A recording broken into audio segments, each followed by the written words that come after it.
I'm in my next basement play a month or two later, and I'm getting the breakdowns, and I see that Will Cantler, and I'm like, oh my God, Will Cantler's casting something. And it's this, okay, it's a pilot, shoots in New York. That's good, because I won't have to leave the play. It's called Betty the Ugly. No. Which,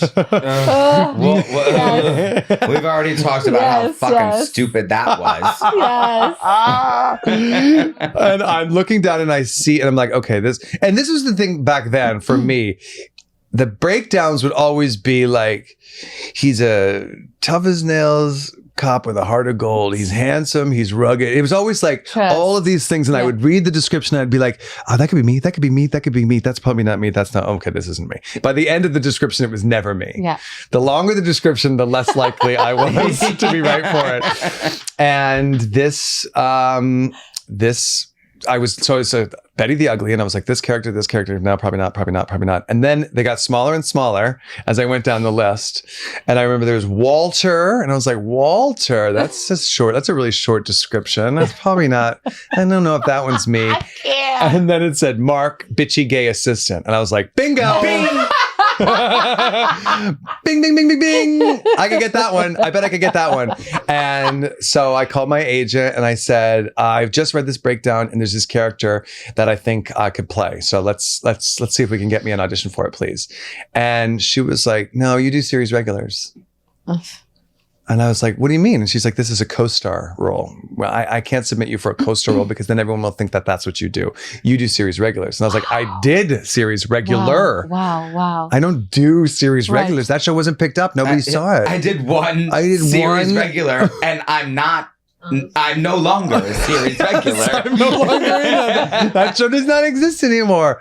And they were like, and my manager too, they were like, we don't think this is a good idea for you. And I was like, I am in town. I'm doing this play. It shoots here. And then I was like, if I do this part, this co-star part on this pilot, does that mean I'm not allowed to do a series regular in a pilot if it comes up? And they were like, no, you could. And I was like, what are we talking about? Right. What are we talking about here? So they got me the audition after sort of fighting with them about it. And it was just for casting. And it went well. And I remember it was the Botox scene. I was going to say, what scene was it? It was the Botox scene. It was the Botox scene and one other, I think. And I went in and I did it. And they were like, okay, we're going to bring you back for producers. And so I went back in again for Terry and casting. Okay. And I will never forget, I made the decision that I was sitting in a chair, and as soon as it started, I like leaned forward like this, as if she was facing me and I was giving her the Botox. And as soon as I did that, she cackled. Terry like cackled. And I was like, oh, this is definitely working. This is a good bit.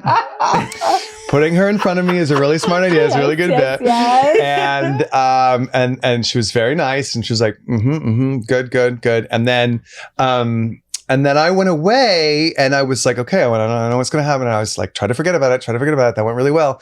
And my friend called me on the phone, my friend who I had done a basement play with, and she was like, hey, are you up for something? And I was like, yeah, well, I mean, I'm auditioning for something. She's like, yeah, okay. My friend Tiffany is one of the casting directors, and she just called me and she wanted me to call you and tell you that you're doing great. You're definitely in the mix. You're going to go back in. You're going to get a call back, and you need to wear a suit.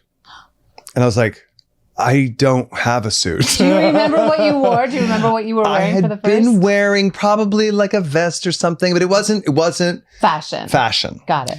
What a different time too, like where you like I don't know, for our listeners or watchers or whatever, like that, like back in the day, like auditioning, like you dressed up for the role that you wanted. Like people were putting wigs on. Yeah. People were doing like the whole gambit. Now it is very, very much different. Yeah. But like in 2006, it was like, no, you need to wear the suit. You need to look exactly like the role that you want. Yeah. They were like, they need to be able to see you in this. And I was like, okay. And I went and I bought a suit. I had no money. And I had already spent my pilot money. And I went and I bought a suit, and it was a Donna Karan suit that I got. It was, it new. It wasn't that expensive, and I kept it I only recently let it go. I had it for years and I had it tailored again. That's so and funny. I still have. Give it to me, Urie. What the fuck? Frame it and put it on the wall. Yeah. Not for nothing. I still have the skirt that I auditioned for. The skirt that I auditioned for Hilda. In. Wow. Yeah. I won't get it. Was like an Urban Outfitters skirt. It was like, oh my God. Anyway, so go ahead. So I got the suit and I went back and Sylvia was there and Terry and casting. And I did the scenes again and I don't remember. I think maybe he gave me a couple of adjustments. I want to say if I remember correctly, and I can totally imagine Sylvia doing this, I want to say that he urged me to go further. You know, and at that time, any audition I ever had was do less. Yes. Now do less. Okay. Yes. Okay. Do less. This isn't a play. You know, I got a lot of that. This isn't theater. Do less. Be do real. less. Yeah. Just be. Dial it back. Dial it back. And Silvio never wanted that. Yeah. He never said less. No. Betty was not a dial it back show. No. It was Well, always. I was just going to say that I feel like we were all encouraged. Like, I feel that was just kind of the universal note for everyone is like, dial it up to the threshold to where it doesn't make sense anymore. Yeah. You know what I mean? Like go and then the line. And then you can, and then like ground it. Right. Go there. And then. Right. Exactly. It was like the Coco Chanel thing. Yes. It was like, and then just take one thing off, and then it's perfect. Yes, exactly.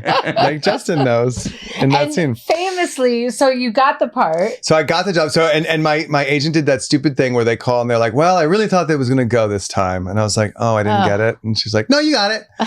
They love that. By the way, why? Can I make a PSA? Agents that are watching or listening. Knock it off. Knock it off. I had to tell my agent. I sometimes will tell my agents because like they'll do that thing where they call you with the good news or the bad news. Yes. And so when the phone rings and you're like, okay, so it's either good or bad. It's nothing in between. Totally. I have told them like, okay, if this doesn't go, I'll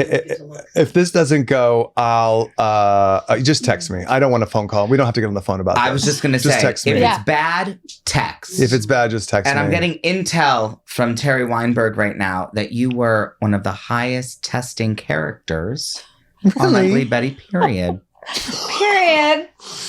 Well, that's so cool. That's so nice. News to me just now. This and just I'm in. kind of like, wait Michael Urie, get the fuck out of the studio. Why am I feeling so inclined to just get you out of here right now?